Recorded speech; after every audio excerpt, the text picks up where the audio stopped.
நான் யார் தெரியுமா? நான் தான் ஜெயலலிதா. என்னுடைய வாழ்க்கை கதையை 60 வினாடிகள் பார்ப்போம். 1948ஆம் ஆண்டு பிப்ரவரி 24ஆம் அன்று கர்நாடக மாநிலத்தின் மெலுகோட்டையில் பிறந்தேன். சிறுவயதிலேயே தந்தையை இழந்தாலும் கல்வியிலும் கலைத்துறையிலும் சிறந்து விளங்கினேன்.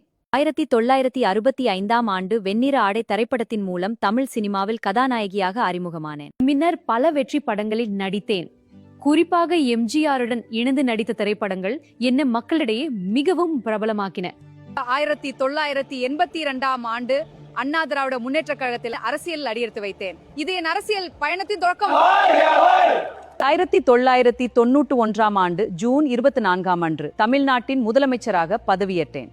அதன் பின்னர் பல முறை முதலமைச்சராக இருந்து மாநிலத்தை வழிநடத்தினேன். மக்கள் என்னை அன்புடன் அம்மா என்று அழைத்தனர். அம்மா உணவகம், அம்மா குடிநீர், அம்மா மருந்தகம் உள்ளிட்ட பல மக்கள் நலத்திட்டங்கள் என் ஆட்சியின் முக்கிய அடையாளங்க. நன்றி அம்மா. 2016ஆம் ஆண்டு டிசம்பர் 5ஆம் அன்று நான் மறைந்தாலும் தமிழ்நாட்டு அரசியலிலும் மக்களின் மனதிலும் அழியாத இடத்தை பெற்றிருக்கிறேன். அம்மா என்ற பெயரால் மக்களின் அன்பை பெற்றேன்.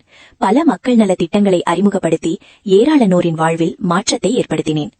இன்று நான் உடலால் இல்லாவிட்டாலும் தமிழ்நாட்டு அரசியலிலும் மக்களின் நினைவுகளிலும் அழியாத இடத்தை பெற்றிருக்கிறேன்.